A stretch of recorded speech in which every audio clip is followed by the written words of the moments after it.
більше, ніж мед.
Так сталося, що мій прадід і мій дід тримали бджіл вдома.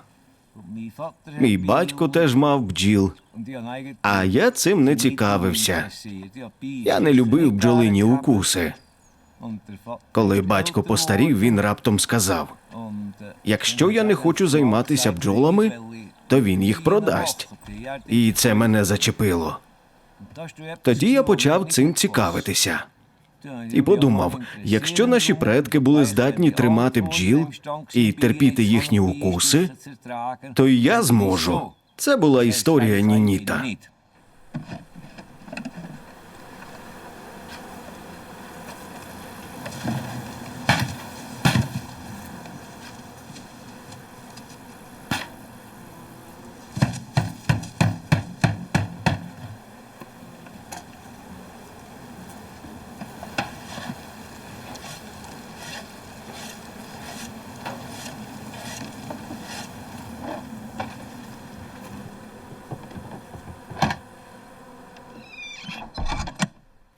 Бджоли годували нашу родину. Вони були частиною консервного заводу мого діда. У його садах з фруктами й ягодами вони запилювали малину, груші, абрикоси, а також огірки. Я любив свого діда та його численних тварин – коней, собак, птахів і навіть косулю. Але найбільше його захоплювали бджоли. У нього було 150 бджолиних сімей. Для них він збудував окремий будинок.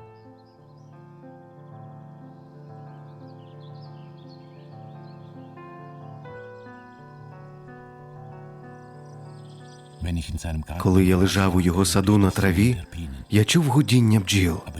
Але тоді я ще не знав, що спостерігаю за інтимним життям квітів. Рослини, пояснював мені дід, прикріплені до землі. Вони не можуть побігти по лузі та обійнятися. Але й самі дітей не можуть мати. Що їм потрібно, це посланець любові – бджола. Щоб її привабити, рослини виробляють солодкий нектар. Бджола п'є з однієї квітки, потім летить до іншої, переносячи на своєму хутрі пилок. Так, у пошуках їжі, вона мимохідь запилює одну рослину за іншою. І кожна рослина починає плодоносити.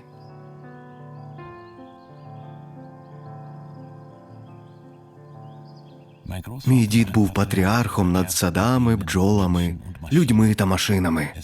Його захоплювало, як усе це взаємодіє. Але зараз бджолам погано. Вони гинуть уже кілька років. Не лише у нас. Вони гинуть по всьому світу. Про це говорять новини, говорять про таємницю. Я вирушаю в подорож, щоб знайти розгадку цієї загадки. Дерева майже повністю вкриті цвітом. Чудова пора року. Просто вражаюче. І ніхто цього не бачить. Окрім мене та мигдалевих фермерів. Außer mir und den Mandelbauern.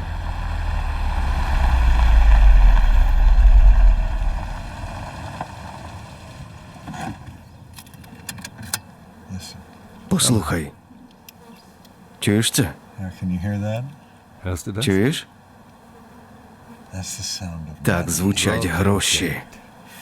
Щойно надруковані гроші. Бджоли і дерева. Чудово.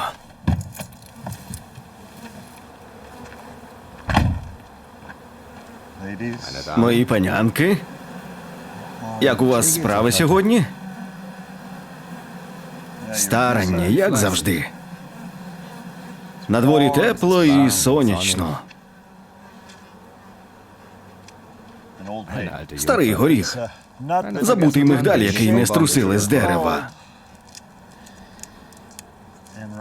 Ось вона тут. Hier.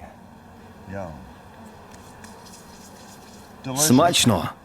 Третини всього, що ми їмо, не існувало б без бджіл. Мій дід розповів мені цю таємницю. Усі яскраві запашні рослини запилюються комахами. Усі непомітні і сухі вітром.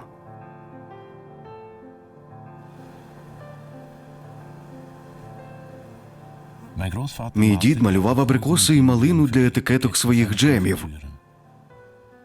Але конкуренція була ефективнішою і доставляла фрукти потягом. Мій дід збанкрутував, йому залишилися тільки бджоли. Вони й далі приносили йому нектар, але яблука вже росли в раю, який він втратив. Ми уклали своєрідний договір з дияволом і з мигдалевими фермерами. І ми знаємо цей ризик і шанс. Фермери платять великі гроші. Це не секрет. Geheimnis. У нас тут 4 тисячі вуликів, і при $150 за кожен я отримую $600 тисяч. Це я називаю справжніми грошима.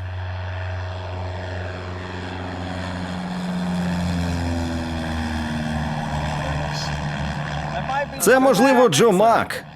Він, мабуть, летить у Бейкерсфілд.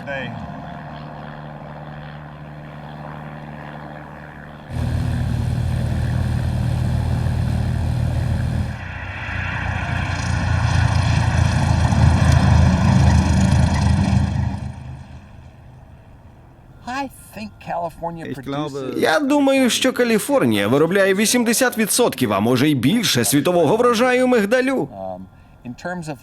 Її частка у світовій торгівлі, ймовірно, сягає майже 90%.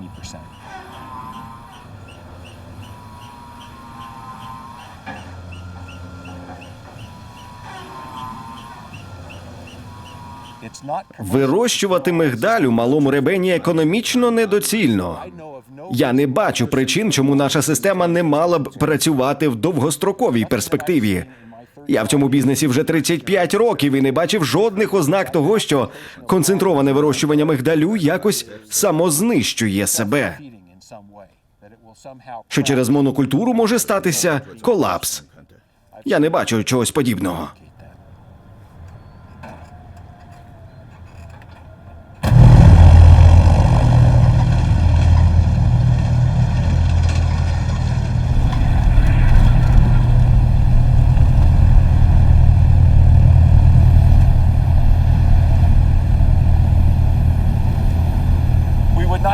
Без бджіл у нас не було б жодного бізнесу. Без комах-запилювачів мигдалеві дерева взагалі б не давали плодів. Ми пробували все, але нічого не спрацювало. Це означає, що ми повністю залежні від запилення бджолами.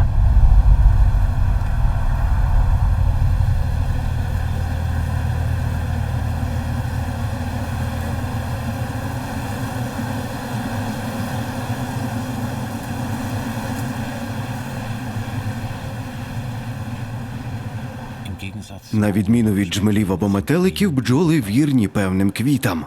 Одна бджола літає лише до яблунь, інша тільки до волошок. Лише коли виконують розпочату роботу, вони змінюють вид рослин. Але тут у них немає вибору. Тут є тільки мигдалеві дерева.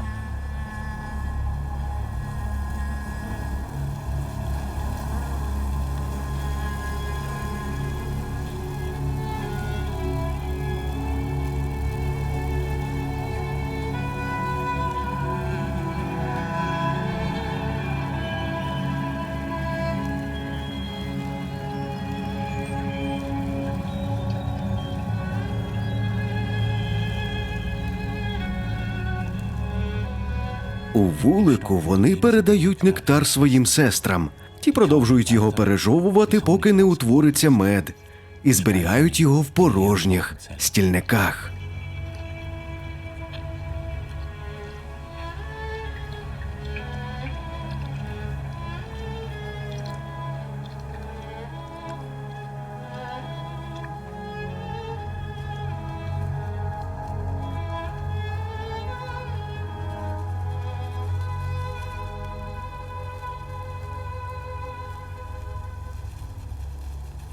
Квітковий пилок вони сформували в кульки з пилку і зберігають його як білковий запас. Але бджоли приносять ще більше – інформацію. Коли я був школярем, я бачив німий фільм на уроці про танці бджіл. Його режисер Карл фон Фріш – науковець, який отримав Нобелівську премію за відкриття танцю виляскування.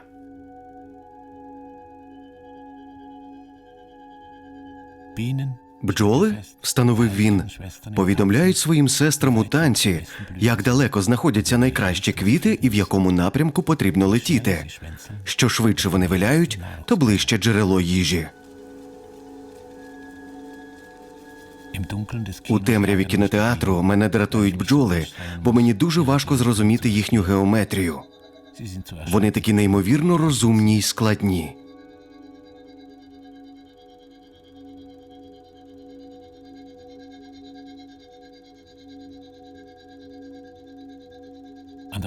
У вільному університеті Берліна професор Менцель досліджує, чи здатні бджоли приймати рішення.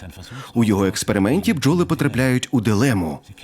Вони вже знають про одне джерело їжі, але отримують від іншої бджоли інформацію про друге місце, можливо, краще.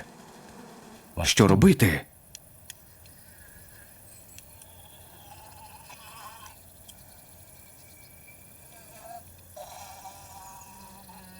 Бджола летить? Константин, тоді ми можемо зараз увімкнути колесо. Я йду до місця випуску. Ми зараз бачимо, що бджола вирішила полетіти до свого старого джерела їжі. Потім вона прилітає на місце, де раніше хтось сидів із годівницею, але тепер там нічого немає. Вона виконує кілька пошукових польотів і літає навколо. Вона не повертається назад, а летить просто на схід. На сході знаходиться місце, яке було показано в танці. Там сидить хтось із годівницею, і вона прилітає туди. Гаразд, червона номер 23 щойно приземлилася і п'є. Тепер вона летить назад, до вулика. Не тим шляхом, який вона вивчила, і не тим, який отримала в танці, а шляхом, який вона якимось чином розрахувала, логічно вивела. І от вона прилітає сюди. Зараз вона біля вулика. Ми припускаємо, що навіть такий маленький мозок, як у бджоли, здатний передбачати два можливі результати. Тобто наслідки власної поведінки, якої вона ще не вчинила. І потім оцінювати їх і планувати. Гаразд, я обираю це і планую летіти туди.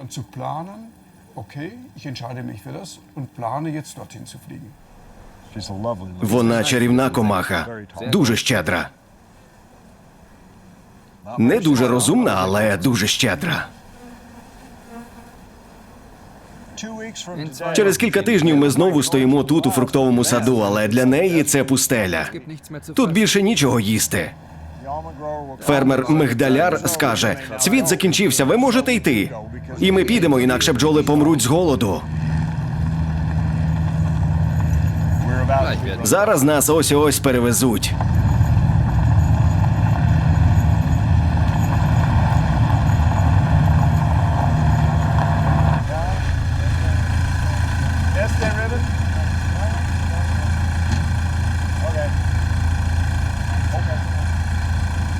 Добре, дякую.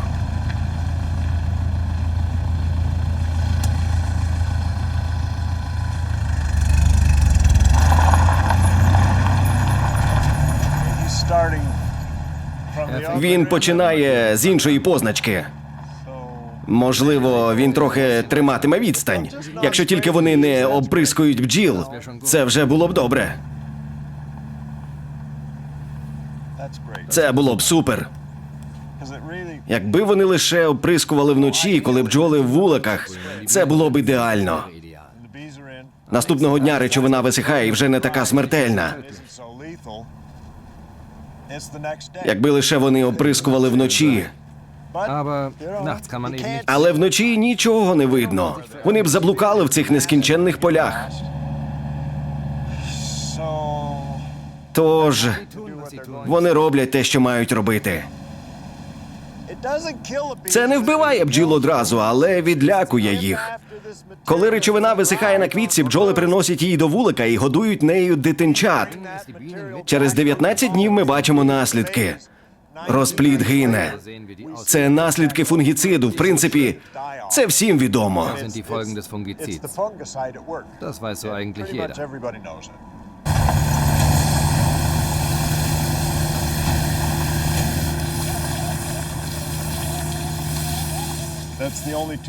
У житті є лише дві мотивації – шлюб Und Angst. і страх. Ich kann mir nicht vorstellen, Я не можу уявити, як можна знизити свій бізнес або рівень життя і при цьому бути щасливим. das steckt nicht im Це не закладено в моїх генах. Wir sind Kapitalisten. Ми капіталісти, ми хочемо зростати. Повне світове панування.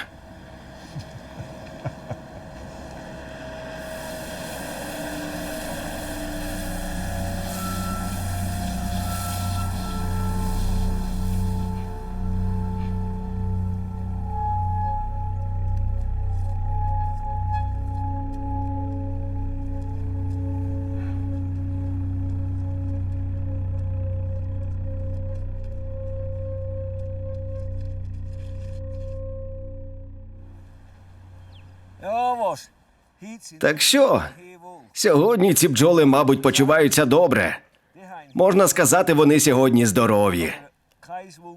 Але нічого дивного, є також безтурботний голод. Чиста природа, без засобів обробки, без отрути. Це, звісно, призводить до голоду, і це чудово. Ми раді це робити. Ці бджоли вже століттями. Це альпійські породи. Вони акліматизовані. Якби я взяв бджіли з рівнини, то ця сім'я вже б не перезимувала. Понад півроку ми в зимовому спокої. Те, що я маю, акліматизовано поколіннями, тому воно працює добре. Akklimatisiert seit Generationen und darum funktioniert es gut.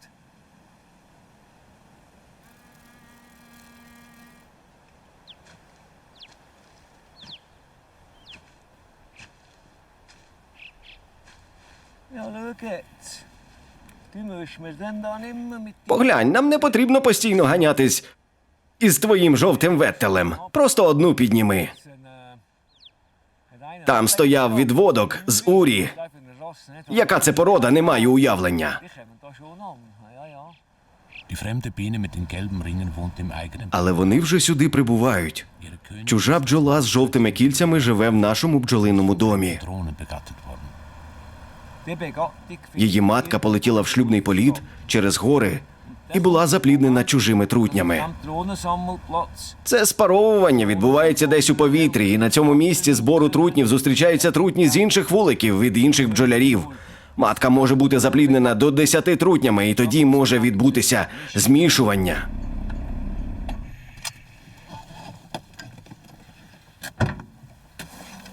Was ist für Rasse? Яка це порода? Можу я її мати? Da ein bisschen Мене трохи дратує, що старі місцеві породи зникають. windet. Ja, der hat sogar У них такі wieder жовті immer кільця, як у тих чвертей. У У мене була місцева порода, як у мого батька завжди. Яка була логіка, коли ти її замінив? Ну, якщо ти зараз кажеш, що не потрібно з літром підгодовувати, це означає шверміфа. Ja, was auch. Ні? Ні. 70% це 3, які роїлись, так?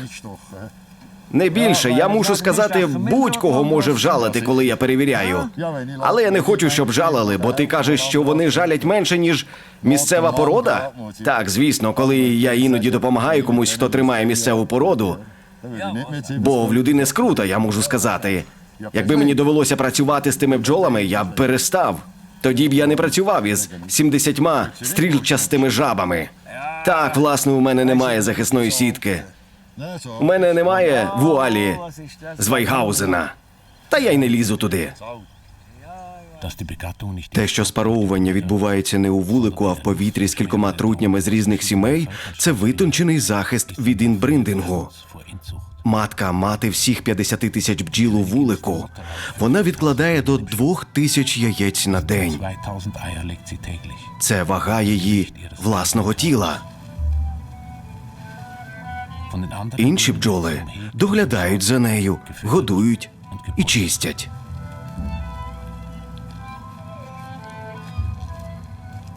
Wenn sie stirbt, Коли вона помирає, бджоли мають виростити нову матку. Це ризиковано й триває цілий місяць. die Königin kann Матка може відкладати незапліднені яйця, з них виходять трутні чоловічі бджоли. Або вона відкладає запліднені яйця, з них з'являються робочі бджоли. aus dem Ei schlüpfen. З яйця з'являється личинка, яку бджоли годують нектаром і пилком. Потім стільник закривають. Личинка заляльковується і через 3 тижні з'являється робоча бджола.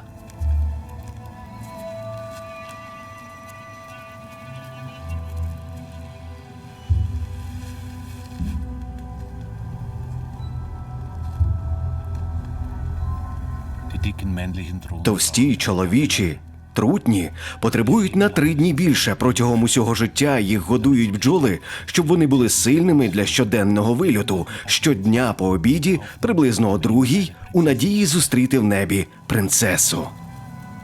Wer beim Hochzeits Хто не встигає спаритися під час шлюбного польоту, того восени вбивають робочі бджоли. nur noch unnütze Esser.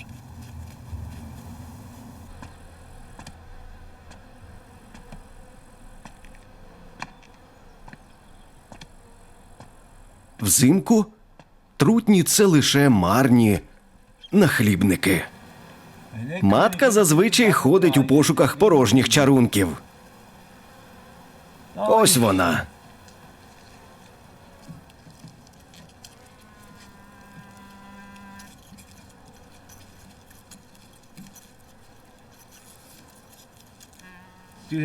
bist fremd gegangen. Ти пішла наліво. Geht's dann. Ось так воно й буває. Ми йдемо фліртувати. Ось як це виглядає.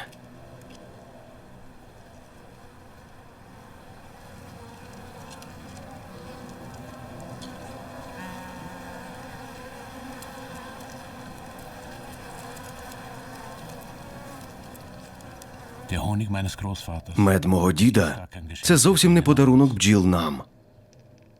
Mein Großvater Мій дід краде в бджіл мед і підсовує їм на зиму дешеву цукрову воду. wie Glasperlen mit Як скляні бусини, якими у індіанців купували золото.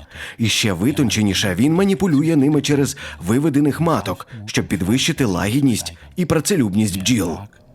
weniger Більше врожаю – менше укусів. Wer die Bienen Хто хоче beherrschen керувати бджолами, має керувати маткою. Вона ключ.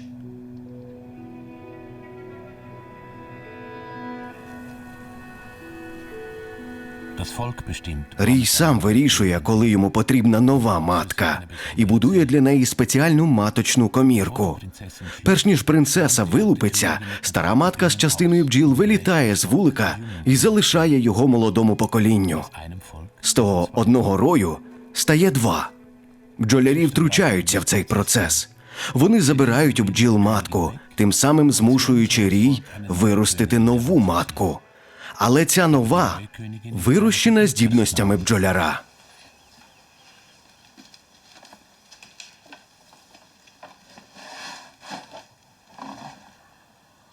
Матка відкладає яйце сюди, в цю комірку. Через 3 дні з нього вилуплюється личинка. І це якраз і є матеріал для розведення, з якого я хочу мати матку з тими ж спадковими ознаками, що й у матері. Бджоли вирощують з цих дуже маленьких личинок маток. Вони вважають, що це матка відклала це яйце. das da hineingemacht hat.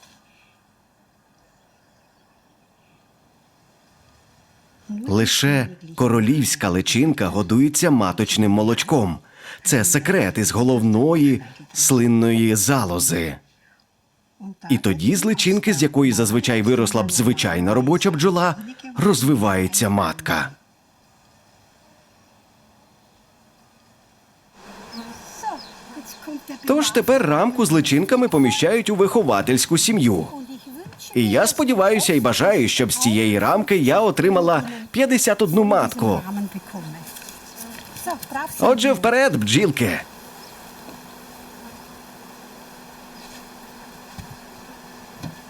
Сім'я-вихователька збуджена. Її спеціально бджолярка переналаштувала. Без матки й без розплоду. Рою терміново потрібна нова мати для майбутнього потомства. Інакше за кілька тижнів він загине.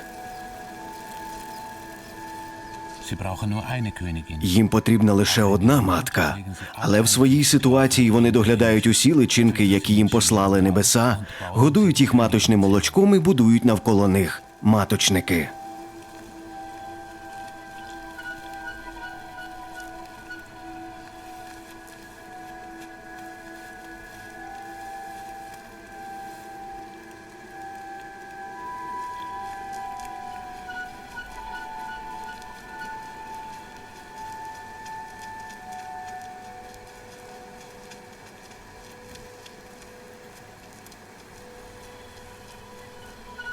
Die erste Königin Перша матка, яка вилупиться, ужалить усіх інших своїх опоненток.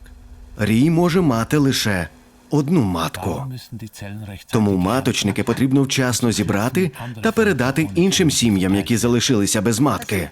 Уже видно, як ця матка починає ворушити ніжками, отже, вона от-от вилупиться. In den nächsten Stunden.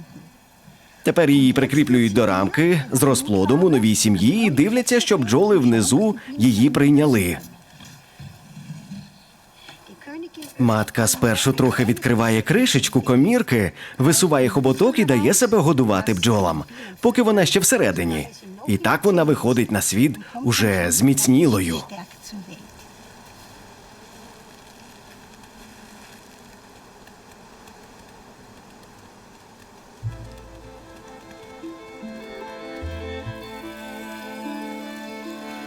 Möge die Abdeckung würde passen, da sieht man Так, хмарність була якраз доречна. Дивись, добре видно. Ось подивись, бачиш трутнів?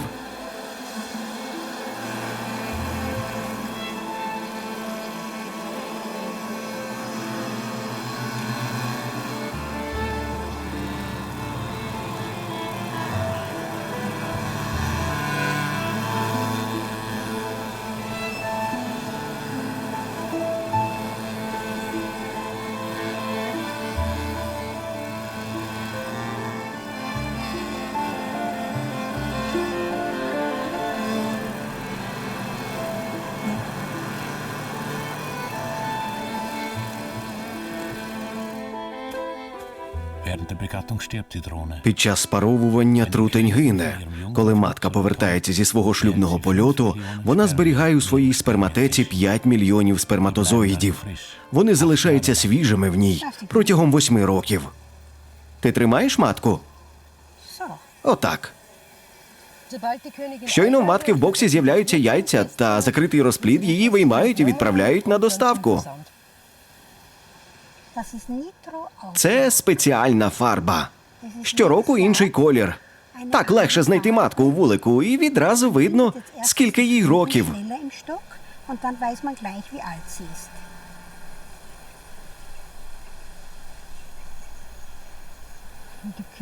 Матка вирушає у подорож кудись у світ і, звісно, бере із собою власну королівську свиту. Jetzt kommt ein Rauchstoß, Тепер іде димовий струмінь, weil ja die Königin бо після фарбування матка могла б жалити. jetzt noch Wasser. А тепер ще трохи води. Jetzt lecken sie sich. Тепер вони облизують одна одну. Jetzt ist Freundschaft. І от дружба укладена, тепер усе гаразд.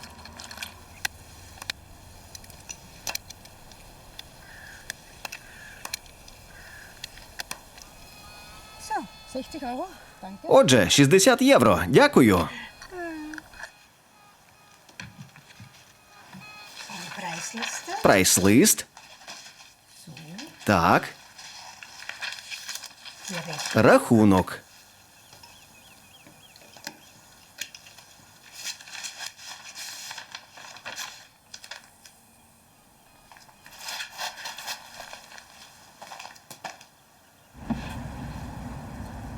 Singerköniginnen werden in 8 Племінних маток відправляють у 58 країн світу. Також продають штучні рої – 2-3 кілограмові бджоли в коробці з окремо запакованою маткою.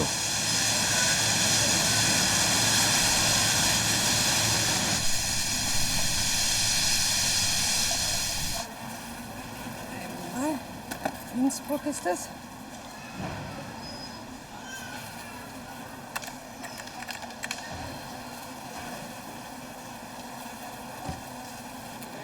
Morgen früh sicher durch. Es ist morgens sicher durch. Passt.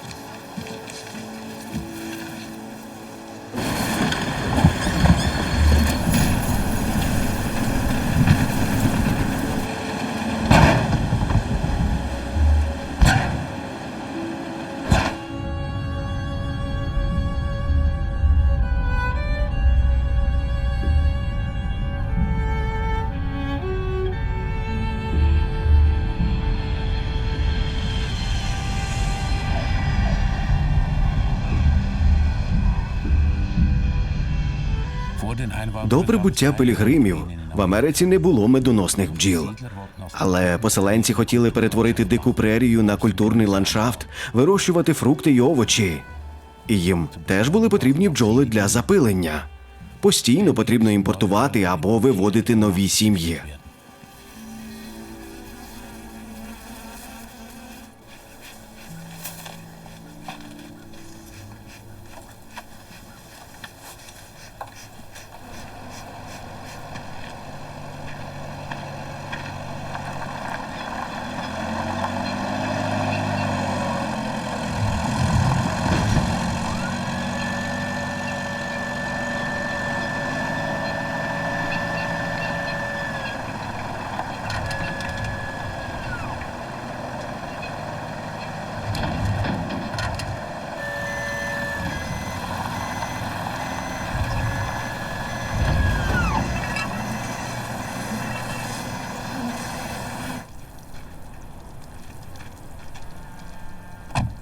Я кочовий бджоляр. Ich bin ein Це означає, що ми постійно їдемо туди, де найкращі умови для бджіл. Так, ми мандруємо через усю Америку. Наш рік починається в Каліфорнії. Unser Jahr beginnt in Kalifornien Там мигдаль і вишня вже цвітуть на початку сезону, в лютому. im Februar. Наприкінці березня або на початку квітня ми переїжджаємо до штату Вашингтон на запилення яблук, абрикосів і вишень. Aprikosen und Kirschen. Улітку ми перевозимо всі 15 тисяч вуликів у північну Дакоту. Там бджоли працюють для виробництва меду. Zur Honigproduktion ein. На початку жовтня коло замикається, і ми повертаємо вулики на зимівлю назад на захід. Zum Überwintern zurück in den Westen.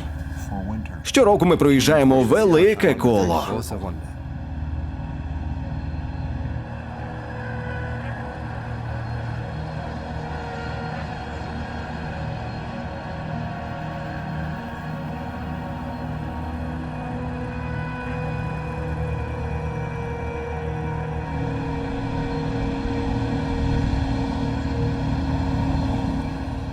Від Каліфорнії до Північної Дакоти понад 2700 кілометрів. Ми намагаємося доставити бджіл до місця призначення за 2 дні і їдемо всю ніч без зупинок. Що менше часу вони проводять у вантажівці, то краще для них. Під час поїздки бджоли не можуть залишити свої вулики і не можуть сходити в туалет. Und nicht aufs Klo gehen. Якщо вони надто довго залишаються в своїх коробках і не можуть спорожнити кишечник, це шкодить їхньому здоров'ю. Вони перебувають у стресі. Для бджіл це неприродно їздити у вантажівці, знаєте. Тому що раніше вони вийдуть назовні, то краще.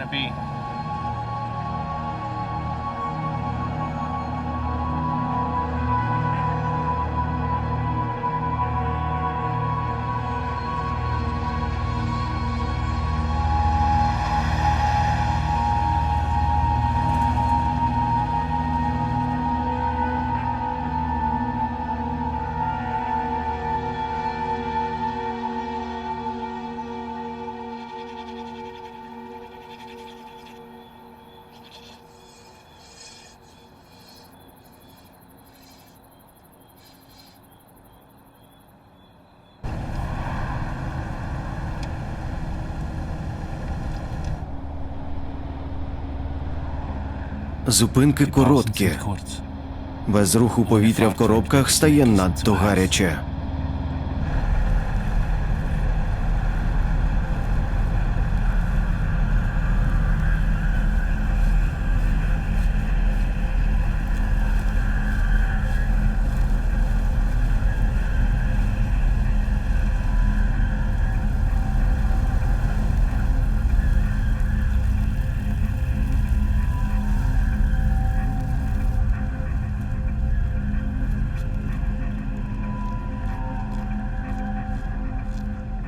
На плантаціях збирається 1,5 мільйона бджолиних сімей. 2/3 всіх бджіл США. І вони заражають одна одну хворобами і паразитами.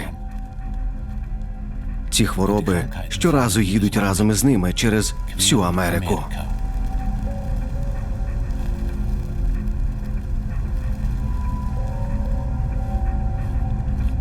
Нозема – кишковий паразит, що поїдає бджолу зсередини. Воскова міль руйнує стільники. Гнилець вбиває личинок. Але найнебезпечніший ворог – кліщ. Його ім'я – вароа-деструктор. Розплідні комірки бджіл – це його власне місце розмноження. Молоді кліщі вражають личинок, чіпляються й до дорослих бджіл, впиваються щелепами між сегментами панцира і висмоктують бджолу. У світі людей вони були б кровопивцями розміром із кролика. У місцях укусу також проникають віруси. Вони викривлюють крила бджоли.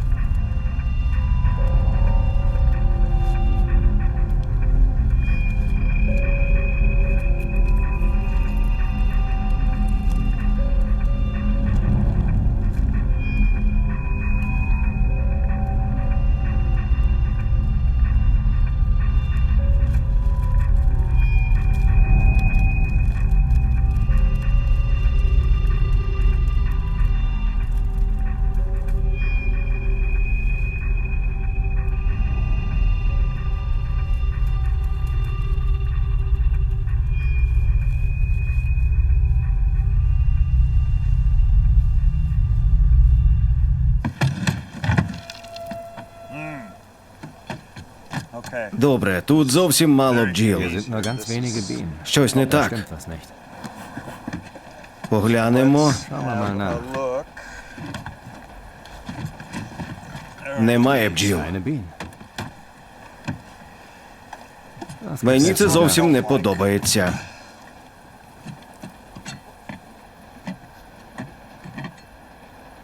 Типовий випадок колапсу бджолиної сім'ї. Матка, 20 подружок і все. 20. 20 Friends. Freundinnen. Und sonst And nichts. nothing else. This is Це a повна total втрата, і ми не знаємо We чому. don't know why.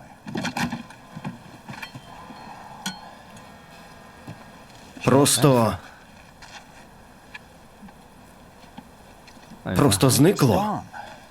Gone. Безліч пилку, Pollen, безліч нектару, але жодного сліду keine розплоду. Spur von Brut. I'm getting Я вже real звик до цього Sterben масового wieder вимирання. Ausmaß gewöhnt. Це неприємно.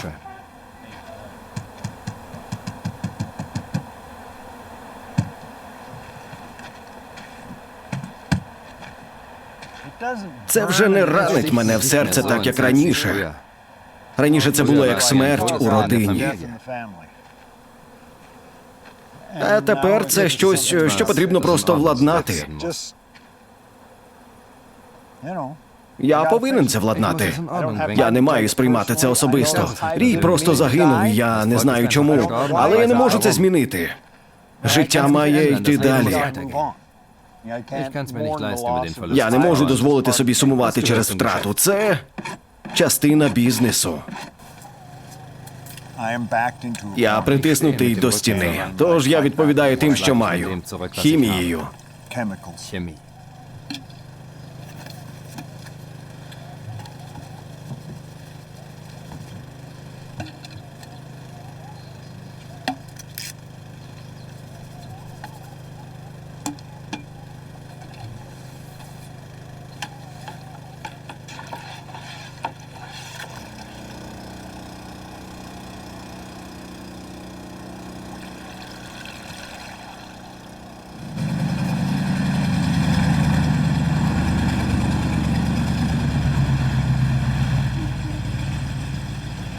Після стресу від подорожі бджолам дають підгодівлю. Wasser. Цукрову воду, змішану з антибіотиками. У всій Європі, Північній Америці та Китаї сьогодні жодна медоносна бджола не виживає без ліків. Überleben.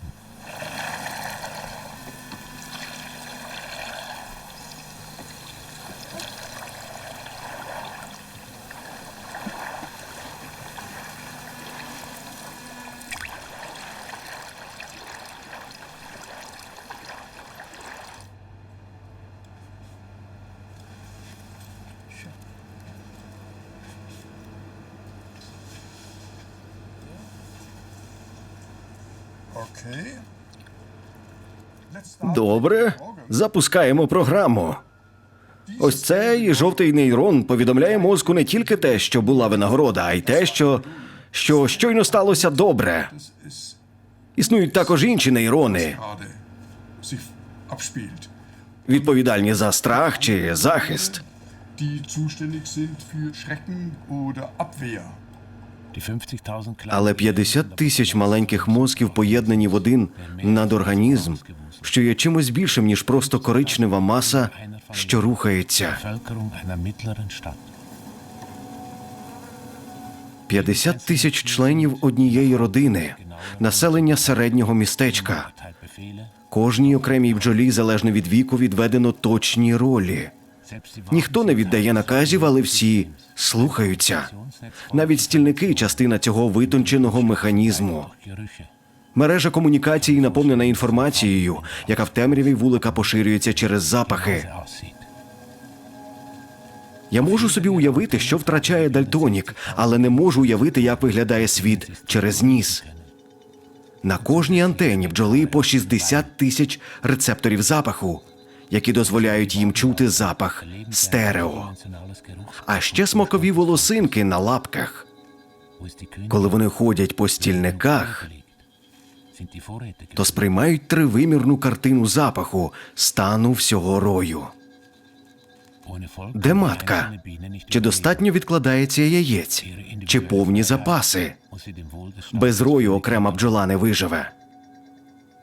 Вона має повністю впорядковувати свою індивідуальну свободу всередині бджолосуспільства.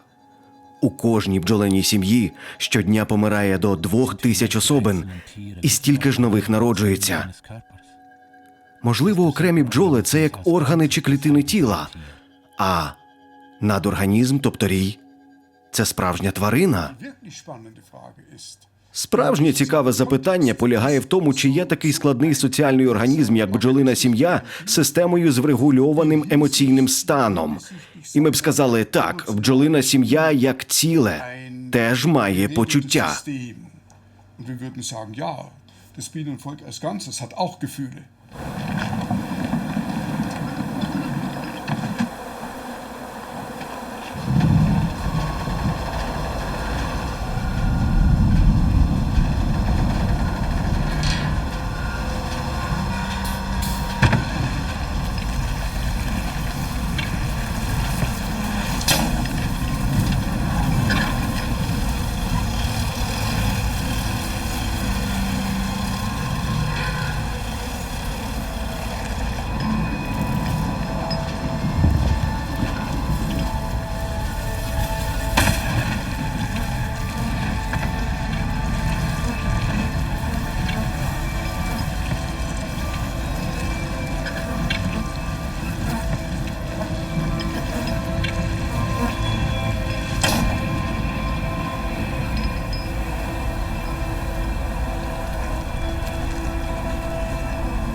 Під час роїння з одного рою виникає два.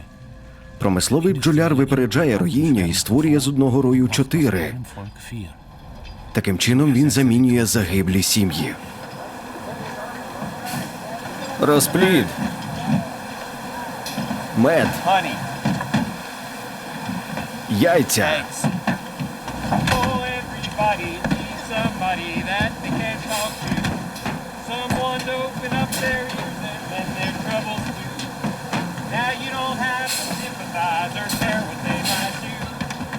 But everybody needs somebody that they can talk to. Кожен рій розділяють. Яйця, розплід і медові стільники розподіляють як запасні частини по 4 порожніх вуликах і при цьому змішують із частинами із інших сімей. Більшість маток при цьому гинуть. Нових доставлять FedEx. І їх просто вставляють у вулики.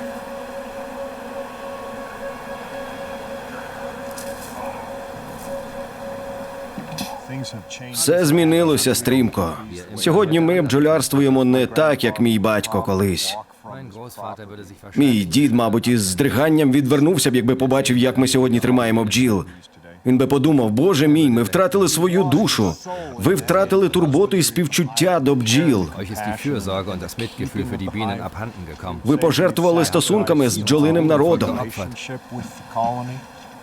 Тоді, мабуть, усе було простіше. У мого діда було приблизно 1500 вуликів. Er hatte etwa 1500 Bienenstöcke. У нас у 10 більше. Zehnmal so viel. У 10 більше працівників, у 10 більше землі, споруд і обладнання. Anlagen У 10 більше вантажівок і витрат. und 10-mal so hohe Unkosten.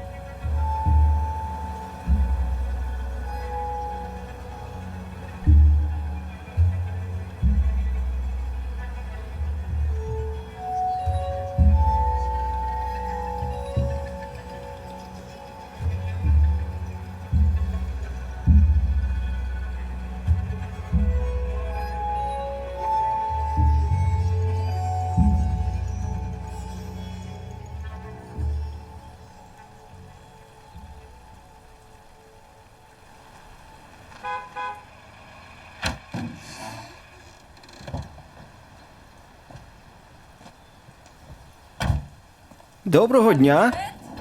Привіт. Die schwarzen Bienen. Чорні бджоли виростили собі нову матку без жовтих кілець. Під час шлюбного польоту вона не залишила вузьку долину, і всі її дочки знову чистопородні.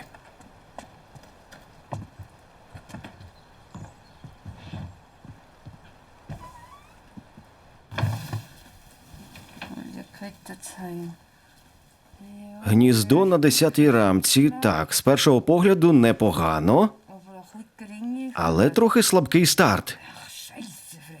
Ах, дідько. Як ти це бачиш?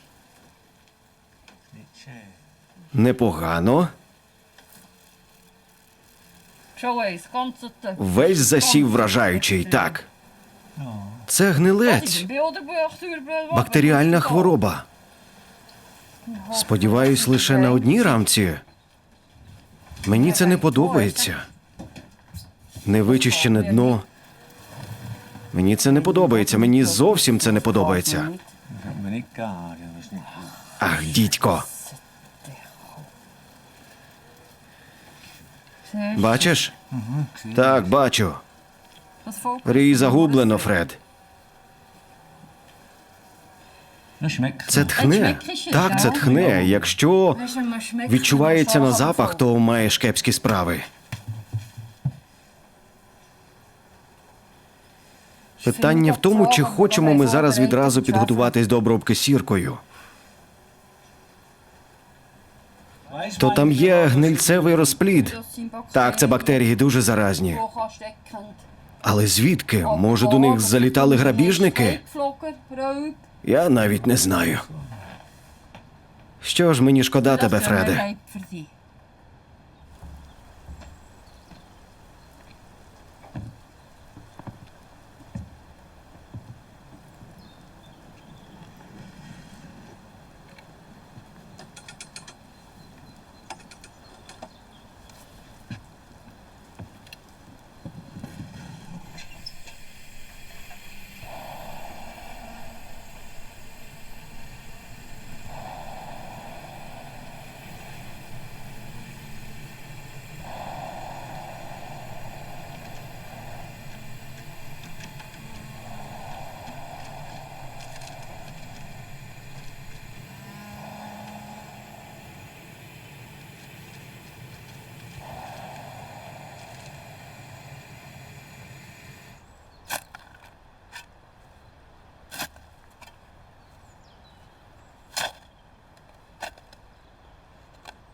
Ми їдемо машиною на південь до провінції Шансі.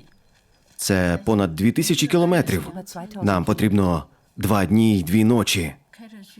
Wir brauchen 2 Tage und 2 Nächte. Двоє водіїв змінюють одне одного. Це дуже довга поїздка.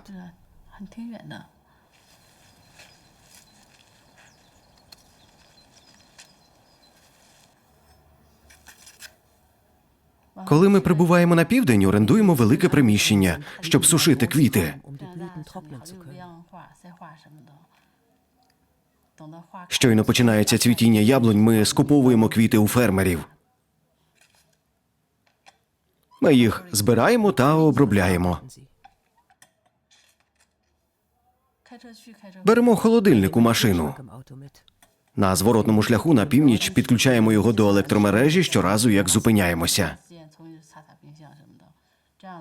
Так ми намагаємося зберегти життєздатність пилку. Коли потім тут на півночі починається цвітіння, ми продаємо пилок фермерам.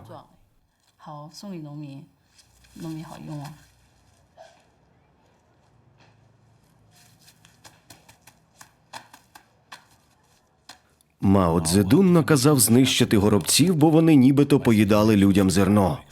Мільярди горобців були вбиті. Результатом стали величезні нашестя шкідників. Їх почали знищувати пестицидами. Постраждали також і бджоли.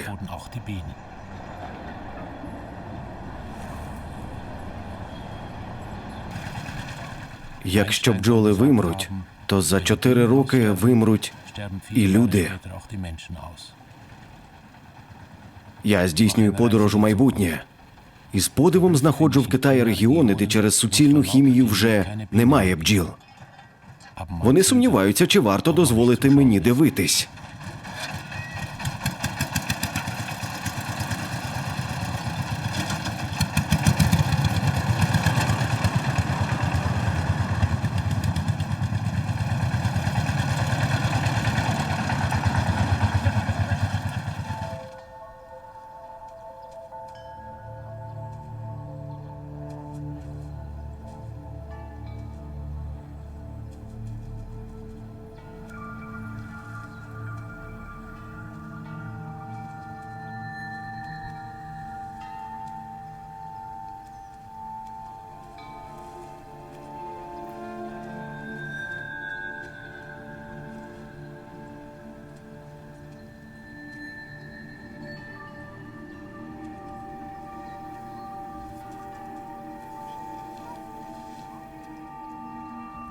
Жодна країна світу не змогла б собі поставити питання, яке досліджують в Пекінському університеті.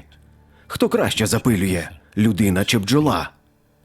Відповідь науки однозначна – не людина.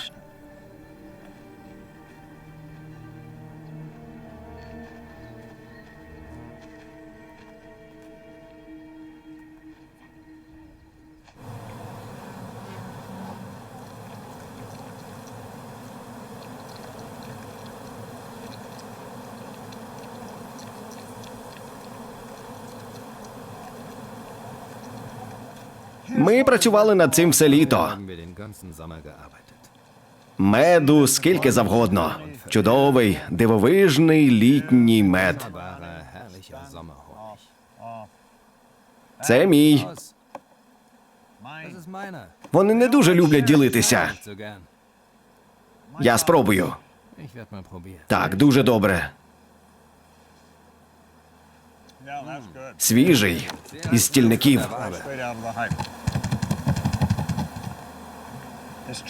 Для бджіл це травма, вони цього не розуміють. Місяцями вони спокійно літали над полями, і раптом приходить хтось, дме їм димом в обличчя, забирає ящики з медом, шкребе дерев'яні планки, штовхає їх на всібіч. Die Honigkisten weg. Потім ставить назад кришку, і їхнє житло стало значно меншим, ніж було. Der Deckel wieder drauf. Ось так воно і є.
За своє 4 або 5-тижневе життя одна бджола збирає ледь не повну чайну ложку меду.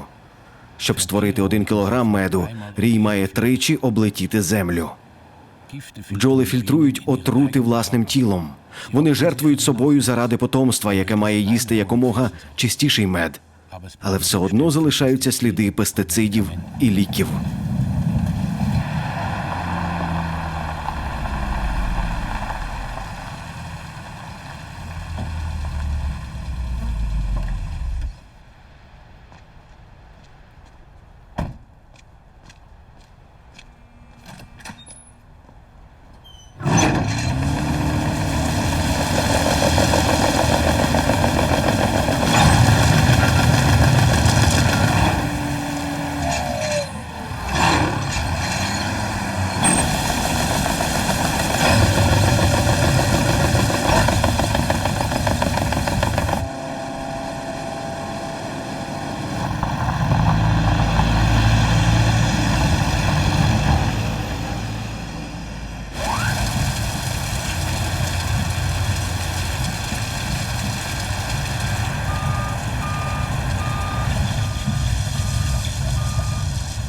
Скільки китайських сезонних працівників знадобилося б, щоб замінити тут бджіл?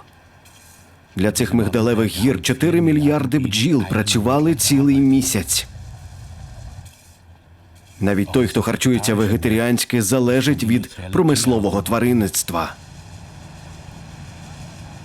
Я шукаю причину загибелі бджіл. І стикаюся з божественною обіцянкою зростання, яку ми вивчаємо ще в суботній школі.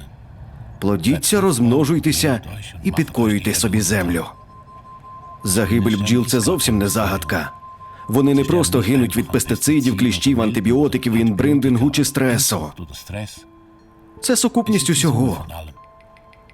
Бджоли гинуть через успіх цивілізації. Вони гинуть через людину, яка перетворила диких бджіл на покірних свійських тварин. Як вовків перетворили на вразливих пуделів.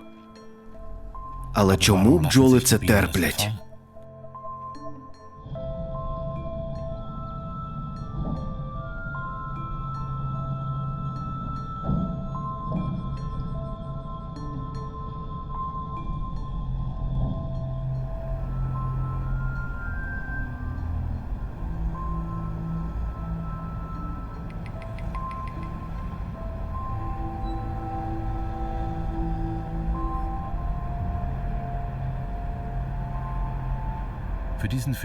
Для цього фільму ми 4 рази облетіли землю.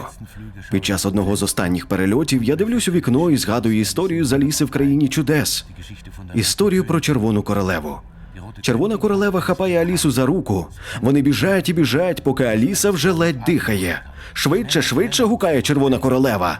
Вітер зриває Алісі волосся з голови, але світ навколо них не рухається.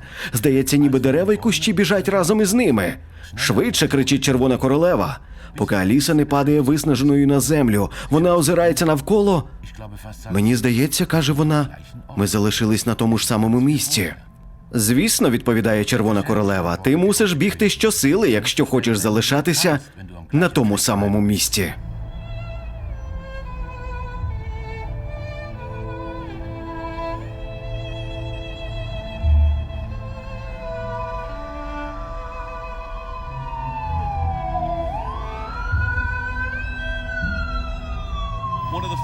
Одним із перших, хто прибув на місце події, був начальник пожежної служби з Лейквіла.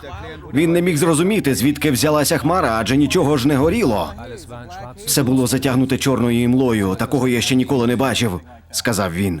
Він навіть не здогадувався, що в'їхав прямо в бджолиний рій. Після кількох укусів в обличчя він негайно наказав своїй команді надягти повний захисний одяг. У США вже 14 людей загинули від бджіл-вбивць. Ці вбивці бджоли втекли під час селекційного експерименту з лабораторії в Бразилії. Пробираючись через Центральну Америку та Мексику, вони, за повідомленнями, вбили сотні людей. Бджоли-вбивці – це гібрид європейських та африканських бджіл. Їх правильна назва – африканізована медоносна бджола.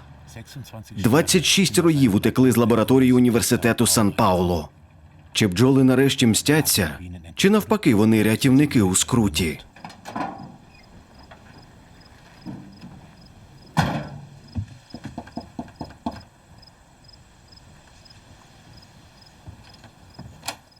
Привіт, Ребо. Привіт, Фред. Тож я прийшов забрати твоїх бджіл. Мені доведеться зняти цей софіт. Ти ж казав, що я отримую захисний костюм, так? Так, отримаєш костюм. Гаразд, Фред, ти мій друг.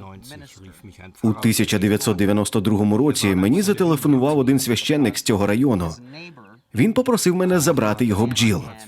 Його сусід облаштував майданчик для верхової їзди.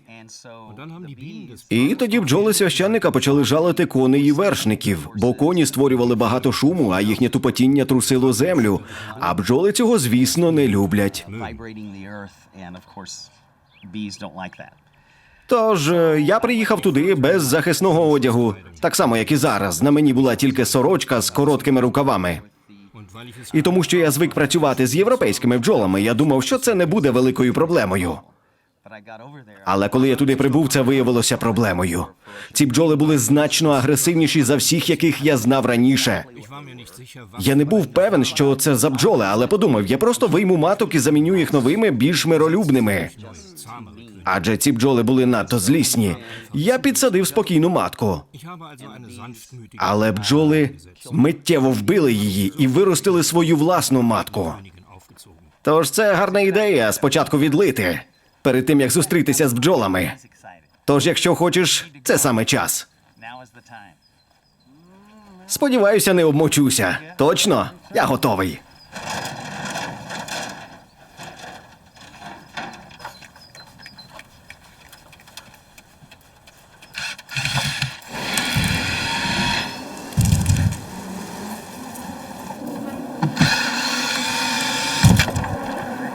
Ти готовий, Фреде, так? Просто трохи нижче. Чудово, чудове безладдя. Так, це воно, подивись на це, ідеальні трубочки. Так, вони заповнили кювету. Так, Ребо, це твої бджоли-вбивці. Потік меду пішов. Так, потік меду пішов. Бачиш, верхній шар зерна дуже свіжий, а ті комірки, що глибше, це розплід. Подивись на це прекрасно.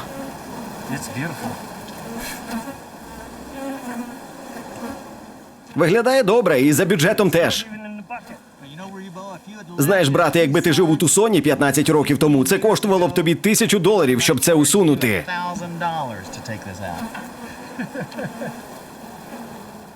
Тоді в мене були кліщі вароа.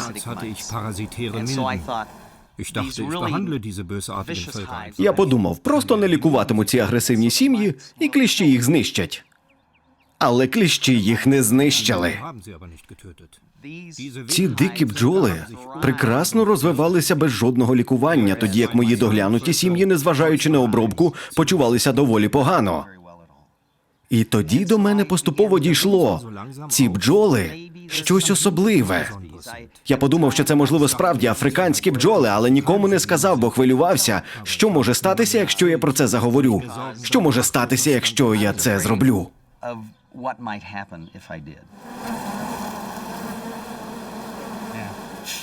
Так, це гарний стільник. О, так, у зеленого є стільник. А де наша коробка, Ребо? А, бачу, ось для чого ці ремінці. Це ж те, за що ведмеді крадуть стільники, правда, Фреде? Так, вони шукають мед, шукають стільники.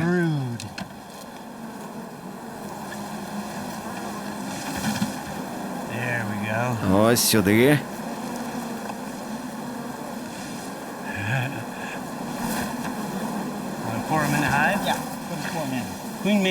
Це трохи важче, ніж просто мед. Що ми маємо всередині?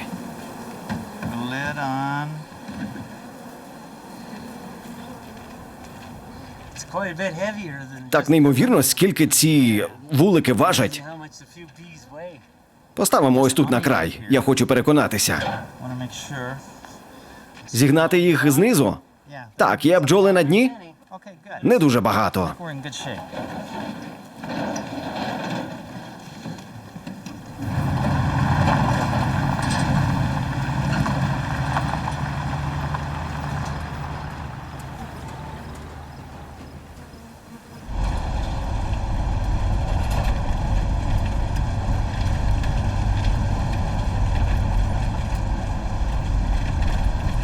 Ці американці постійно бояться вторгнення. Якщо не від нелегальних емігрантів, то від бджіл-вбивць. Illegalen Einwanderern, dann vor Killerbienen. Бджоли-вбивці.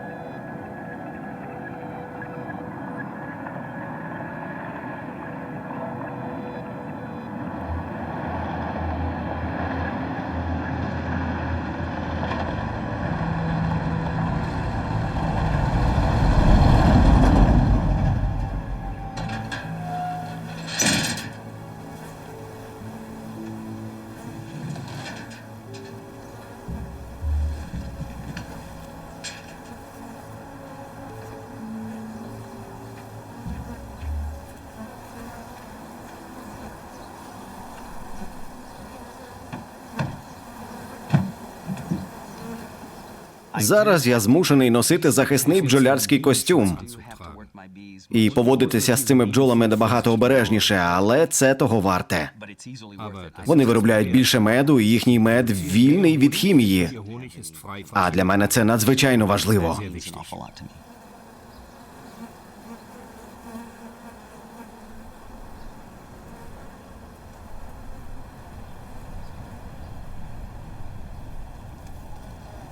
Виглядає гарно, багато трутнів. В Австралії спочатку не було бджіл, вони з'явилися тільки з прибуттям переселенців. Деякі бджоли втекли в дику природу і з часом акліматизувалися. Отже, тут у нас є медоносні бджоли, які можуть виживати без допомоги людини. Це зовсім не так, як у Європі, Китаї чи Північній Америці.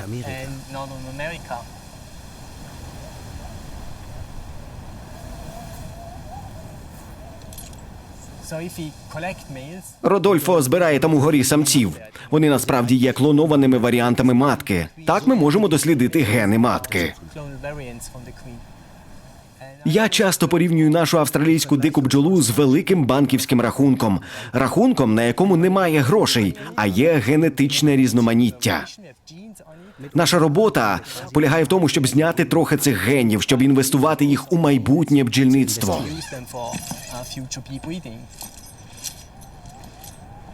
Well done. All right. Can we have a look? Yep.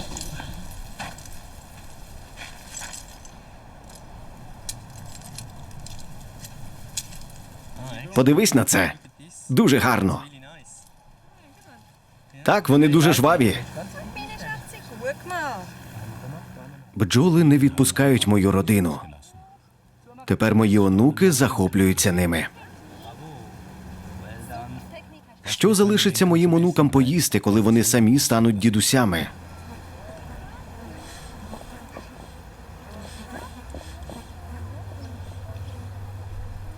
Моя дочка та зять досліджують в університеті Західної Австралії імунну систему бджіл. При зустрічі вони спалили мій бджолярський костюм. Я міг привезти з подорожі хвороботворні мікроорганізми.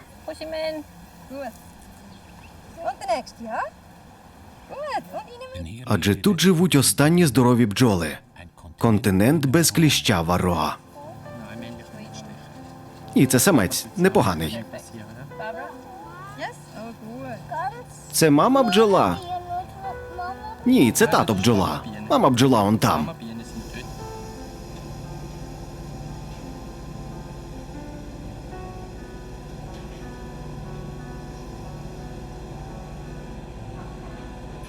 Домашніх маток запліднюють спермою диких бджіл.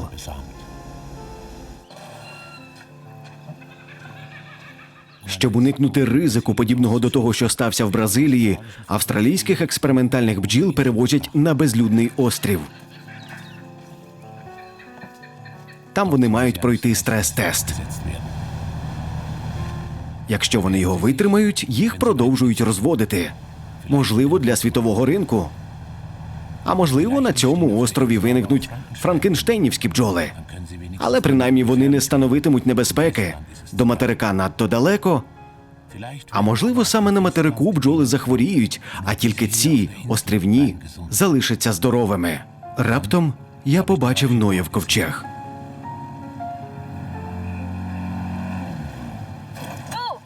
Те, що для нас особливо важливо, це генетична різноманітність бджіл.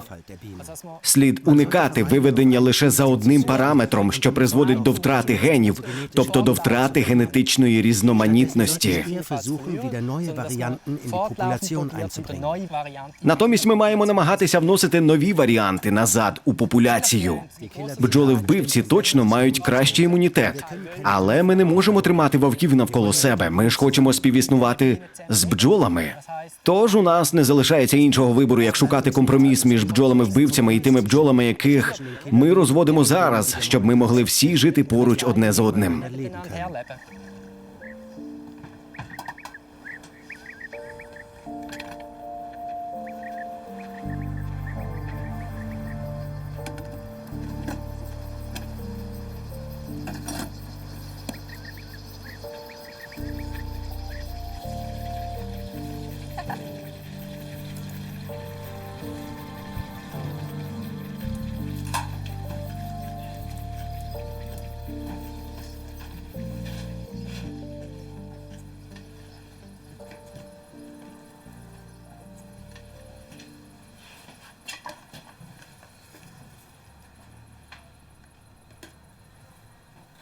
Ми, здається, боїмося, що чужинці вторгнуться в нашу країну. Хоча ми всі тут прибульці.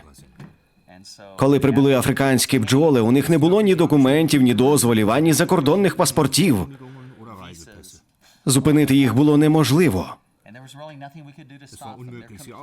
Це дикі тварини, яких не одомашнили, вони зберегли свою первісну сутність.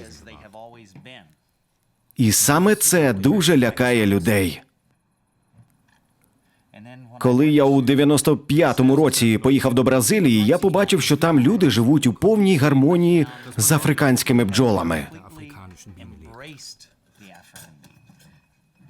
Чутки про те, що африканські бджоли не виробляють мед, що вони погані запилювачі і що їх неможливо тримати, я з'ясував, що все це цілковита нісенітниця.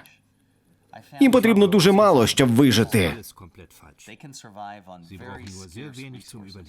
Якби я був гравцем, я б поставив на те, що африканська бджола переживе всі інші види.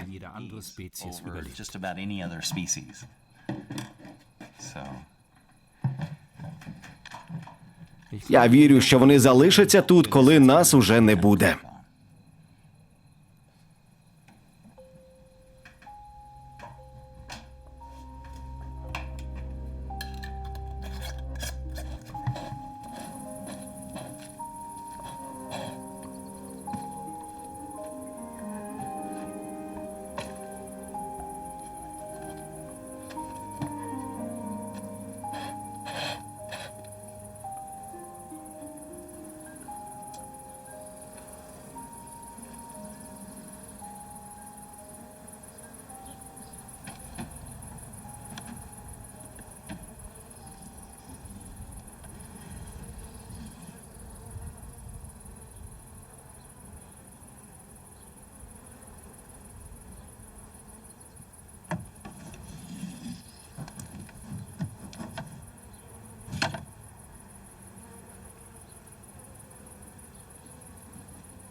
Бджолам, які були на даху, не сподобалося нове гніздо, і вони відроїлися.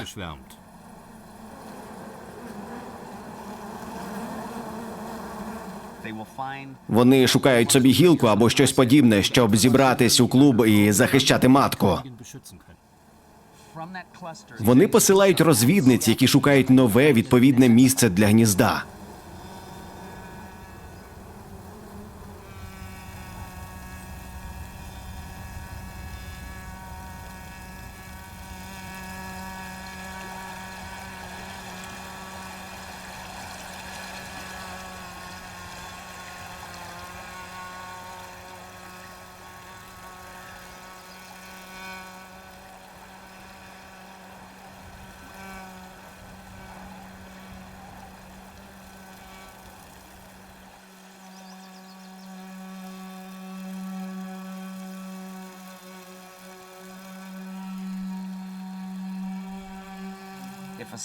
Коли одна з розвідниць знаходить хороше місце, вона повертається до рою і розповідає колегам про свою знахідку.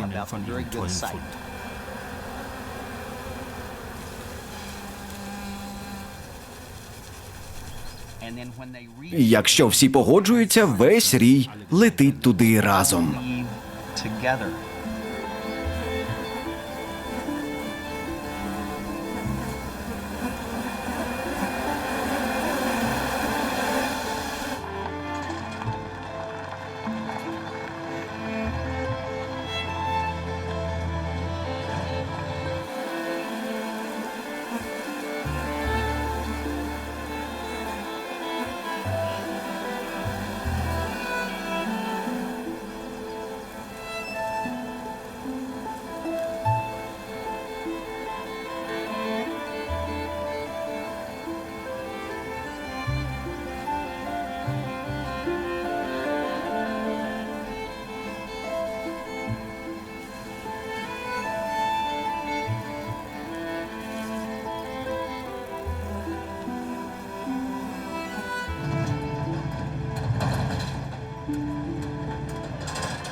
Навіть ведмідь не зміг би дістатися до бджіл так високо.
Перекладено та озвучено компанією Парк Плюс.